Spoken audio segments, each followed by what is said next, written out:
Хүүхэд хэлд орохдоо аав эсвэл ээжээ гэж хэлд ордог бол манай халуунаа бол айлмөр математик гэж хэлд орсон шүү дээ.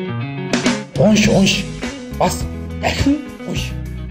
Манай билгүүтэй долоовор хуруугаан толоож байгаад өдөрт 70 ном уншдаг гэсэн. Хэмэд бид нар ямар хамт уншдаг биш. Хүн баруун зүүн гарийнхаа аль нэгээр бичдэг бол үрийн туяамаар аль аль нь бичдэг. Гэхдээ ер нь тэгээд хөлөөрөө ч маргаж.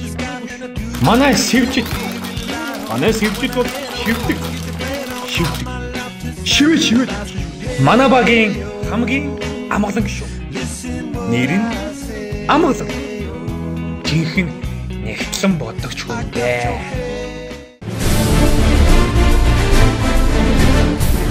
Маркетинг менежментийн 7 дугаар ангид нэгтлэн бодогч Хамилжон бид